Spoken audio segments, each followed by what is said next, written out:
नमस्कार दोस्तों, मैं हूं संतोष पाठक और आप लोग देखना शुरू कर चुके हैं संतोष पाठक ऑफिशियल यूट्यूब प्लेटफॉर्म।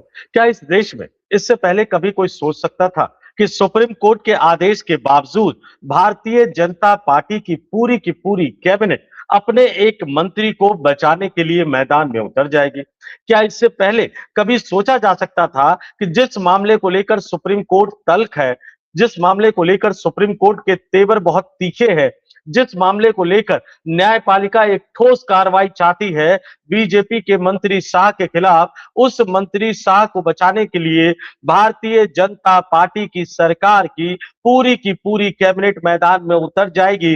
कैबिनेट की बैठक तो बुलाई जाएगी, लेकिन उस बैठक में जो बैठक मुख्यमंत्री की अध्यक्षता में हुई, उस बैठक में तय किया जाएगा कि सुप्रीम कोर्ट का आदेश नहीं मानेंगे।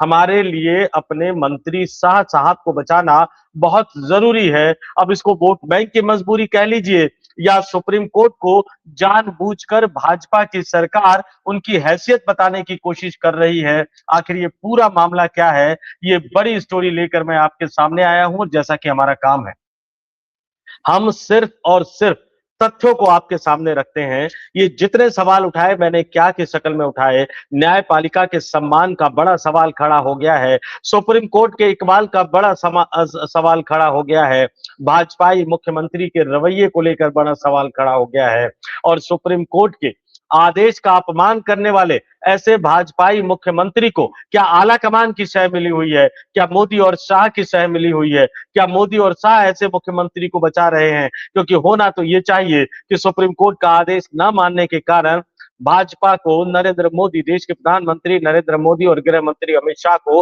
अपनी ही मध्य प्रदेश की सरकार को बर्खास्त करके मध्य प्रदेश में धारा 356 के तहत राष्ट्रपति शासन लगा देना चाहिए। लेकिन ये आप भी जानते हैं, मैं भी जानता हूं कि ऐसा होगा। लेकिन इसके बावजूद तथ्यों को आपके सामने रखना, खबरों को आपके सामने रखना हमारी ड्यूटी है और हम अपनी उस ड्यूटी का निर्वाह कर रहे हैं। तमाम खबरों को, तथ्यों को एक एक करके आपके सामने रखूंगा, लेकिन उससे पहले आपसे एक अपील, आपसे एक आग्रह करना चाहूंगा। अगर आपने अभी तक हमारे इस यूट्यूब प्लेटफॉर्म को सब्सक्राइब नहीं किया है तो आगे बढ़िए, संतोष पाठक ऑफिशियल यूट्यूब प्लेटफॉर्म को सब्सक्राइब कीजिए, दो चार लोगों तक फॉरवर्ड कर दीजिए। स्टोरी अच्छी लगे तो कमेंट करके हम तक अपने विचारों को जरूर पहुंचाइएगा। सहमत हो या असहमत हो, दोनों का स्वागत है। इस स्टोरी के बारे में आपका क्या विचार है वो भी बताइएगा। और सबसे जरूरी अपील नए और पुराने दोनों दर्शकों के साथ करना चाहूंगा कि अगर आप मेंबर के तौर पर संतोष पाठक ऑफिशियल यूट्यूब प्लेटफॉर्म को ज्वाइन कर सके तो आगे बढ़िए। मेंबर के तौर पर, स्पेशल व्यूअर के तौर पर हमारे प्लेटफॉर्म को ज्वाइन कीजिए। इसमें कोई बहुत बड़ी राशि खर्च नहीं होती है। और अब आते हैं आज की बड़ी खबर पर।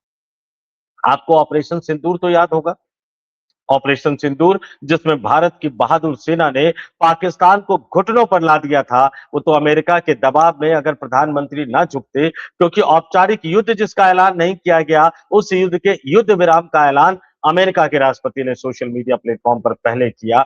और आज तक प्रधानमंत्री नरेंद्र मोदी ये नहीं बता पाए कि जब हमारी सेना जीत रही थी तो अचानक युद्ध विराम की जरूरत क्यों पड़ी। आप जिसके लिए कांग्रेस पार्टी की आलोचना कर रहे थे, आपके सामने मौका था। पाकिस्तानी सेना के हौसले पस्त हो चुके थे।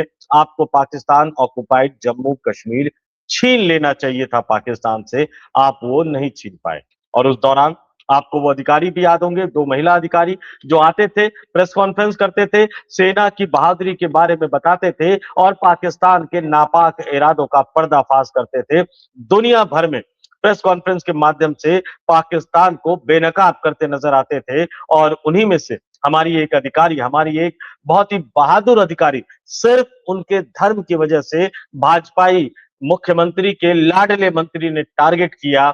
मध्य प्रदेश हाई कोर्ट ने उसका संज्ञान लिया और कड़ी का एफआईआर दर्ज करने के आदेश दिए। हालांकि उन जज साहब के साथ क्या हुआ बाद में, ये हम और आप सभी जानते हैं। मामला सुप्रीम कोर्ट में पहुंचा, सुप्रीम कोर्ट ने कहा मुकदमा चलाने की अनुमति दो, लेकिन मध्य प्रदेश की सरकार ने पूरी की पूरी कैबिनेट ने बैठक करके ये कह दिया कि हम सुप्रीम कोर्ट के आदेश को नहीं मानेंगे, हमारे लिए हमारे मंत्री बहुत जरूरी। बिना कोई वक्त गवाए आपके स्क्रीन पर सीधे सीधे मैं वो तमाम खबरें रख देता हूं ताकि आपकी आंखें थोड़ी सी खुल सके। ये वो तमाम खबरें हैं क्योंकि ये एक बड़ी हेडलाइन है और ये जो बड़ी हेडलाइन मैं आपके स्क्रीन पर दिखा रहा हूं, इसको मैं थोड़ा सा आपको बता भी देता हूं कि आखिर ये पूरा मामला क्या है, अखबारों ने, वेबसाइट ने इस खबर को कैसे उठाया है और भाजपा को किस तरह से बेनकाब किया है। भाजपा के मंत्री को, भाजपा के मुख्यमंत्री को, भाजपा की पूरी कैबिनेट को किस तरह से बेनकाब किया है, ये खबर जो आपके स्क्रीन पर दिखा रही है वो इसका पर्दाफाश करती हुई नजर आ रही है दोस्तों। और इस बारे में आपको बता दूं, सबसे ऊपर आप लेफ्ट साइड देख लीजिए, दैनिक भास्कर की खबर है, मंत्री साहब पर केस की परमिशन नहीं देगी एमपी सरकार, अफसरों को बाहर निकालकर कैबिनेट का।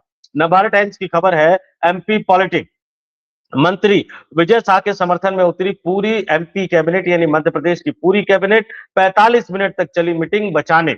उसके बाद एबीपी न्यूज की खबर है, विजय शाह पर सरकार का फैसला, कर्नल सोफिया कुरैशी पर दिया था विवादित बयान, वो महिला अधिकारी कर्नल सोफिया कुरैशी थी। न्यूज 18 हिंदी की खबर है, कैबिनेट के सामने नहीं रखा गया विजय शाह पर अभियोजन मंजूरी का प्रस्ताव, 31 अगस्त को सुप्रीम। और फिर अमर उजाला की खबर, विजय शाह मामला, कर्नल सोफिया कुरैशी मामले में मंत्री के खिलाफ केस चलाने की मंजूरी नहीं देगी। आगे वही मध्य प्रदेश सरकार, मोहन यादव सरकार। फिर दैनिक भास्कर की खबर एक और है, 6 घंटे पहले की खबर, कर्नल सोफिया पर विवादित बयान का मामला, विजय शाह के पक्ष में पूरी कैबिनेट, यानी सुप्रीम कोर्ट के आदेश को एक तरह से धत्ता बताना। फिर नीचे भी भास्कर की खबर है, अमर उजाला की खबर है, और ये तमाम खबर बता रही है कि भाजपाई मुख्यमंत्री कैसे सुप्रीम कोर्ट का एक तरह से अपमान करते हुए नजर आ रहे हैं दोस्तों। और ये खबर जो मैंने बताई, ये नवभारत टाइम्स की खबर, एक खोल लेता हूं मैं इसको और विस्तार से आपके सामने रख देता हूं, ताकि आपके सामने ये दूध का दूध और पूरा पानी का पानी हो जाए। ये खबर क्या बता रही है कि कर्नल सोफिया कुरैशी पर, ऑपरेशन सिंदूर हमेशा याद रखिएगा, भारतीय सेना के पराक्रम को याद रखिएगा, कर्नल सोफिया कुरैशी पर विवादित बयान देने वाले मध्य प्रदेश सरकार के जनजातीय मंत्री विजय शाह के मामले में मध्य प्रदेश की मोहन यादव सरकार ने बड़ा कदम उठाया है। सुप्रीम कोर्ट के निर्देश और एसआईटी रिपोर्ट के बावजूद कैबिनेट ने विजय शाह पर केस चलाने की मंजूरी नहीं देने का फैसला किया है। और नीचे पूरी खबर विस्तार से दी गई है कि मध्य प्रदेश की राजनीति में एक बार फिर से बड़ा भूचाल आ गया है। ऑपरेशन सिंदूर के दौरान कर्नल सोफिया कुरैशी पर दिए गए अपने कथित विवादित बयान को लेकर घिरे जनजातीय मंत्री विजय शाह के मामले में राज्य सरकार ने सुप्रीम कोर्ट के निर्णयों के विपरीत रुख अपनाया है। मंगलवार को हुई रूटीन बैठक के दौरान मुख्यमंत्री डॉक्टर मोहन यादव और उनके मंत्रिमंडल ने विजय शाह का पूरी तरह से समर्थन करने का फैसला किया है, जिससे यह मामला और अधिक पेचीदा हो गया है। कैबिनेट का 45 मिनट का मंथन हुआ। मुख्यमंत्री मोहन यादव की अध्यक्षता में मंगलवार की कैबिनेट बैठक खत्म होने के बाद एक गुप्त और रणनीतिक सत्र चलाया गया। बैठक जो रूम था, उसमें मुख्य सचिव अशोक बंडवाल, मुख्यमंत्री के अपर मुख्य सचिव नीरज मंडलोई, गृह विभाग के एसीएस संजय शुक्ला और जीएडी के एसीएस शिवशेखर शुक्ला और लॉ सचिव मुकेश कुमार, इन 5 वरिष्ठ अधिकारियों को छोड़कर बाकी सभी अधिकारियों को बाहर भेज दिया गया। और उसके बाद एसआईटी की रिपोर्ट जो हुई है, जिसकी जांच पूरी हो गई है, एसआईटी की रिपोर्ट के आधार पर मंत्री विजय शाह को कक्ष में बुलाया गया, जहां उन्होंने मंत्रियों के सामने अपनी सफाई पेश की। सफाई देने के बाद शाह को कक्ष से बाहर कर दिया गया और उनके बाहर खड़े रहने के दौरान करीब पौने घंटे तक कानूनी पहलुओं और उन्हें बचाने के तर्कों पर गहन चर्चा हुई। अंततः यह सहमति बनी कि विजय शाह पर केस चलाने की अनुमति नहीं दी जाएगी। 45 मिनट तक चली बैठक के बाद सारे अधिकारियों को बाहर निकालकर कुछ अधिकारियों की मौजूदगी में, मंत्रिमंडल के सदस्यों की मौजूदगी में विजय शाह का पक्ष सुना गया, एसआईटी की रिपोर्ट रखी गई और फिर मुख्यमंत्री की अध्यक्षता में कैबिनेट ने कह दिया, हम सुप्रीम कोर्ट के आदेश को नहीं मानेंगे। क्या ये संवैधानिक संकट की स्थिति नहीं है? और मंत्रियों का तर्क बड़ा दिलचस्प है।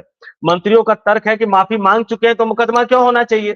कैबिनेट बैठक के दौरान अधिकांश मंत्रियों का यह तर्क था कि मंत्री विजय शाह अपने बयान के बाद सार्वजनिक रूप से 3-4 बार माफी मांग चुके हैं, इसलिए अब इस मामले को आगे बढ़ाने का कोई औचित्य नहीं बनता। एसआईटी की रिपोर्ट कैबिनेट के सामने रखने से पहले सरकार ने अटॉर्नी जनरल यानी एजी की कानूनी राय भी ली थी और उसके बाद ये मोहन यादव की सरकार का फैसला है। हालांकि आपको बता दूं कि इस पूरे घटनाक्रम में सबसे खास बात यह है कि 31 अगस्त को सुप्रीम कोर्ट में सुनवाई होनी है, जहां राज्य सरकार को हलफनामा देकर यह बताना था कि एसआईटी की ओर से केस चलाने की, चूंकि एसआईटी ने रिपोर्ट दी और केस चलाने की मंजूरी मांगी है, उस पर उसने क्या फैसला किया है। कैबिनेट के इस निर्णय के मिनट अब मुख्यमंत्री के पास जाएंगे, जो इसे राज्यपाल मंगू भाई पटेल के पास ऑफिशियली भेजेंगे। इस हाई प्रोफाइल मामले में अब आगे क्या होगा, यह काफी हद तक राज्यपाल के निर्णय और सुप्रीम कोर्ट के रुख पर निर्भर करेगा। वरिष्ठ अधिवक्ता और राज्यसभा के सांसद विवेक तनखा, जो कि कांग्रेस के नेता है, के अनुसार वर्ष 2003 के एक अन्य चर्चित मामले में भी ऐसा ही वाकया सामने आया था, जहां कैबिनेट ने केस की मंजूरी नहीं दी थी, लेकिन तत्कालीन राज्यपाल ने इसके उलट फैसला लिया था और अंततः सुप्रीम कोर्ट ने यह माना था कि ऐसे मामलों में राज्यपाल का मत बहुत ज्यादा महत्वपूर्ण होता है। मोटे तौर पर मैं सीधे सीधे आपके सामने रख देता हूं कि माफी मांगे जाने के बाद अगर मुकदमा नहीं चलाने की अनुमति अगर इस तर्क के आधार पर दिया जाएगा, तो फिर इस देश की कानूनी व्यवस्था का क्या होगा, सुप्रीम कोर्ट के इकबाल, सुप्रीम कोर्ट के प्रभाव, सुप्रीम कोर्ट के आदेश का क्या होगा। और मोटे तौर पर मैं सीधे सीधे आपके सामने रख देता हूं संक्षेप में। सुप्रीम कोर्ट का केस चलाने के आदेश के बावजूद भाजपाई मुख्यमंत्री मोहन यादव की अध्यक्षता में पूरी की पूरी कैबिनेट ने अपने विवादित मंत्री विजय शाह का किया बचाव। 45 मिनट तक चली चर्चा, मंत्रियों ने गजब गजब से दिए तर्क, राज्यपाल के पास जाएगी फाइल और अब नरेंद्र मोदी और अमित शाह के राज्यपाल करेंगे अंतिम फैसला। लेकिन इससे भी बड़ी बात है कि 31 अगस्त को सुप्रीम कोर्ट में सुनवाई होनी है और अब ये सुप्रीम कोर्ट को तय करना है कि ऐसी सरकार, ऐसे मुख्यमंत्री, ऐसे मंत्रियों का वो क्या करे जो मंत्री सिर्फ माफी मांगने के आधार पर ये कह रहे हैं कि उस मंत्री के खिलाफ, विवादित बयान देने वाले मंत्री के खिलाफ मुकदमा नहीं चलाया जाना चाहिए क्योंकि वो कई बार माफी मांग चुके हैं। क्या ये इस देश का कार्रवाई करने का एक कानूनी पैमाना माना जाएगा? इसी तरह के अन्य मामलों में ये फैसला अब सुप्रीम कोर्ट को करना है। देखते हैं सुप्रीम कोर्ट की तरफ से क्या फैसला निकलकर सामने आता है। लेकिन जनता जनार्दन है दोस्तों, इसलिए मैं आपसे कह रहा हूं, आप भी कमेंट करके जरूर बताइएगा। एक बहादुर महिला अधिकारी का अपमान करने वाले भाजपा के मंत्री के खिलाफ मुकदमा चलना चाहिए या नहीं चलना चाहिए? विवादित बयान देने वाले तमाम नेताओं के लिए अगर यह मुकदमा चल जाता है साथियों, तो एक ये उदाहरण का काम करेगा और वो डरेंगे। अगर यह मुकदमा नहीं चलता है तो एक पैमाना सेट हो जाएगा, विवादित बयान दो और बाद में माफी मांग लो, कार्रवाई तो होगी नहीं। आपका क्या मानना है कमेंट करके जरूर बताइएगा। आपके हिसाब से मोदी और शाह के राज्यपाल को क्या करना चाहिए? आपके हिसाब से क्या मोहन यादव की सरकार को बर्खास्त नहीं कर देना चाहिए? आपके हिसाब से सुप्रीम कोर्ट को इस मामले में क्या फैसला करना चाहिए और सुप्रीम कोर्ट को किस तरह से कड़े तल्ख तेवरों के साथ एक बड़ा फैसला करना चाहिए जो आने वाले दिनों में एक उदाहरण बन सके? कमेंट करके जरूर बताइएगा। स्टोरी कैसी लगी ये भी कमेंट करके बताइएगा। जाते जाते फिर आपसे अपील करूंगा, अगर आपको ये स्टोरी पसंद आई हो तो इसको लाइक करके 2-4 लोगों तक फॉरवर्ड कर दीजिएगा। अगर हमारा चैनल पसंद आया हो तो चैनल को सब्सक्राइब जरूर कर लीजिएगा। और सबसे जरूरी अपील मैं नए पुराने दोनों दर्शकों के साथ करना चाहूंगा कि अगर आप सक्षम है और कर सकते हैं तो हमारे YouTube चैनल को मेंबर के तौर पर, स्पेशल व्यूअर के तौर पर जरूर ज्वाइन कर लीजिए। उसमें कोई बहुत ज्यादा राशि नहीं लगती है। तो सोच क्या रहे हैं, आगे बढ़िए। संतोष पाठक ऑफिशियल YouTube चैनल को मेंबर के तौर पर, स्पेशल व्यूअर के तौर पर जरूर ज्वाइन कीजिए। इस वीडियो में इतना ही। मुझे यानी संतोष पाठक को दीजिए इजाजत। आप तमाम लोग देखते रहिए, जुड़े रहिए, बने रहिए संतोष पाठक ऑफिशियल YouTube प्लेटफॉर्म के साथ। बहुत बहुत धन्यवाद, आभार, नमस्कार।